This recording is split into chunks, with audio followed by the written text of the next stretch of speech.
Hey guys, it's Rockula. This is Rockula Retrospective, and this is Monday, March 23rd, and I just watched The Walking Dead last night, and I decided, I'll sleep on it and see what I think about it in the morning. So I didn't put one up last night. I decided to start today. So it's probably evening by the time that you're seeing this. First of all, I just want to say I'm kind of bummed out right now because Dave Brockie, the lead singer of GWAR, I just found out that he died last night or yesterday. And I'm not going to say that I knew him real well, but he seemed to remember me every time I saw them. I must have seen GWAR probably 7 to 10 times. And he's always been really nice to me and treated me like a good person. Even though, I might be obnoxious and irritating sometimes, he was very nice to me and smart, really creative, and quick-witted, man. All you have to do is look up any single Odorous Urungus interview, and you can tell that guy is really smart. So we're going to miss you, Dave, and to all my friends that really knew Dave, because I have friends that were in GWAR and involved with GWAR. So if you're my friend and you knew GWAR, sorry, man. That really sucks. So let's get on with the actual review. Sorry to be a big downer here. But, so we're looking at episode 15 called Us. And it opens up with Dr. Eugene Porter. And he's talking about video games. Well, first of all, he's talking about if there were dinosaur zombies, which was pretty funny. But then he keeps talking about, like, 2 or 3 times in this episode, he mentions video games. And that makes me wonder, is he like a video game player? And he keeps talking about, later on in the episode, he talks about adventures both real and virtual. Does that mean that he has done some kind of role-playing game or some kind of video game where he has traveled throughout the country, and maybe he has, if he's supposed to be some genius type dude, maybe he's got a photographic memory, who knows? But he mentions video games at least twice, so it just makes me wonder if he's like a gamer or a gaming programmer, or I know he's like a high school teacher and stuff, but what's up with the video game references? Then I don't know if they've got more than one of these coins that Tara found, but that also makes me wonder what's going on with the coins. That might be just some little tiny thing that they throw in there to throw you off, because by now you should be used to the fact that if you think they're going to go this way, sometimes they do, and then sometimes they go that way. So we finally see a little bit of Rick, Carl, and Michonne, and they're having their playful banter, and Michonne is softening up a bit, which is interesting because usually when they soften somebody's character and give you a little bit of warmer side to them, that's when you off them. So you never know. And it's weird to see Rick smiling. And, a little bit of ahead of us here. I think that this next episode is going to be a huge Rick episode because there's been no Rick in the last couple of episodes. So I'll talk about that in a second. So we got Daryl's group, and they're sleeping, and they got the perimeter, which is another excuse to make a zombie just run his face down barbed wire, But one of the group kills the zombie and then pisses on it. And that reminds me of something that my father did. My father grew up in very poor surroundings at sometimes, and he became a real clean freak and a neat freak, which obviously didn't rub off on me. But one of the things he passed on to me was his hatred of cockroaches. And I know you're wondering what I'm talking about here, but when my dad would catch a cockroach in our house, he would throw it in the toilet and then pee on it and laugh. And I guess that's kind of what you feel about walkers in this world, is that these things are filthy cockroaches that, if you get bit, you turn into a cockroach. So I can understand why somebody would want to whip it out and pee on that guy just because they killed him.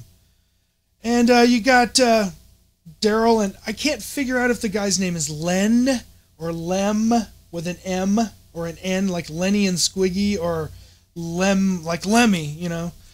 So him and Daryl are getting into a confrontation just like we saw in the sneak preview from last week. And it turns out, you know, Joe is, you know, there to save the day again, there to make the peace. And here we come up on our common sense moment of this episode. And that is Len and Daryl, you know, they shoot the same rabbit. Daryl picks up the rabbit. 2 arrows in there. Daryl takes the other guy's arrow and throws it away. Are you telling me that somebody that makes their, you know, not just makes their living, but survives by these long pointed sticks, if you just toss one aside into the forest, that he's not going to go pick it up while he's talking to you at least? So, not buying that. So we're coming up to the tunnel. There's a lot of other stuff in there. There's just more action and everything, but I'm more interested in the plot points here. So we get to the tunnel, and it's pretty cool how the walkers are trapped in the rubble of a cave-in, because one of the things that they have a lot of time to do in this series is find interesting things to do with walkers. And having them trapped in a whole wall of rubble sticking out, you know, it's like a wall that can bite you. So that's pretty cool. And we're looking at Tara now, and people are already trying to figure out what's going on with her. And I think her role right now is just to stick around until she can sacrifice herself to save Glenn, because that's where it's happening. And everybody's back together again, and Maggie and Glenn are laying there, and then Maggie burns the picture of herself. And once again, in this universe, on this TV show, when you do something like that, you look a character right in the eye, and you're like, you're never going to need a picture of me again, because we're never going to be apart ever again. 1, somebody's going to die, and 2, it might be both of them.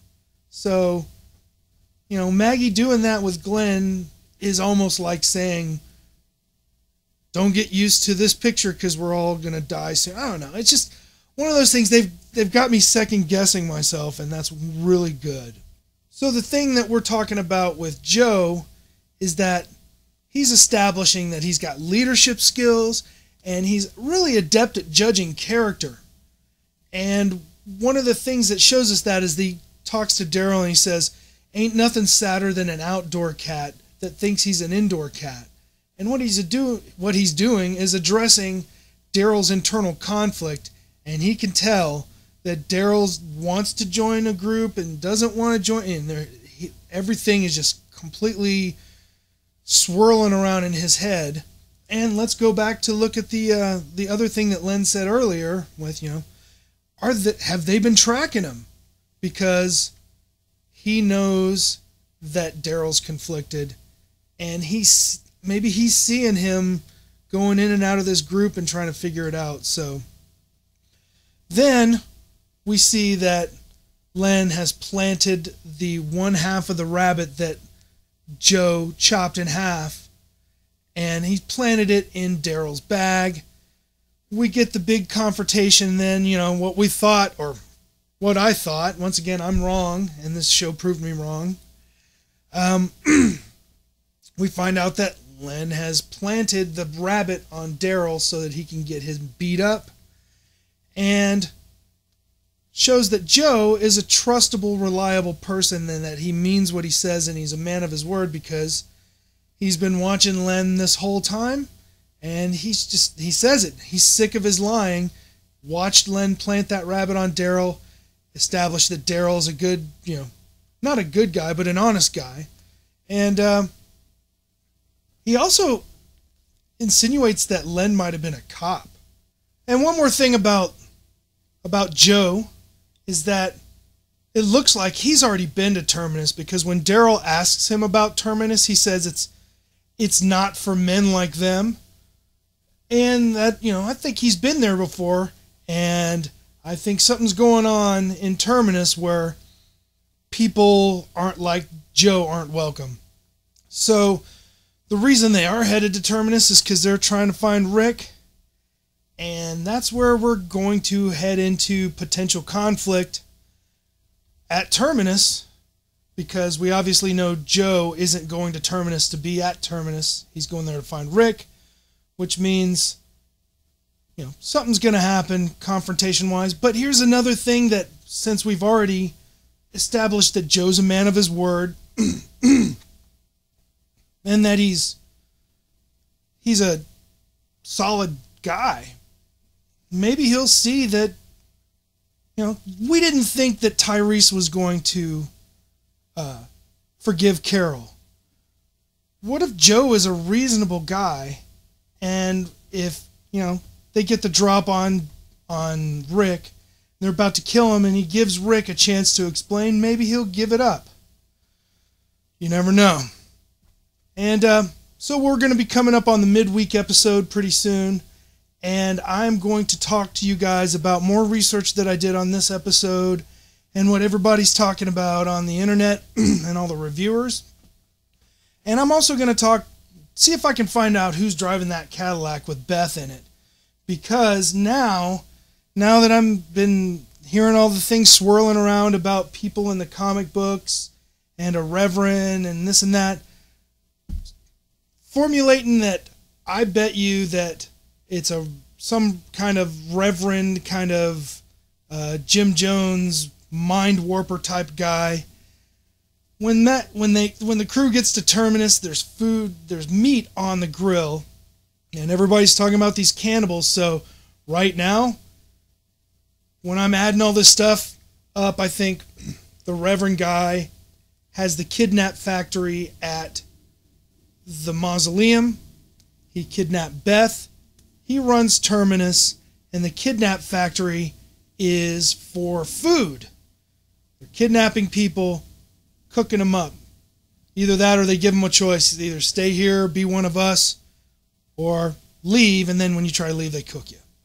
So we'll find out, and I'll see you in the middle of the week. My name is Rockula, and this is Rockula Retrospective. Remember to like, subscribe, and comment.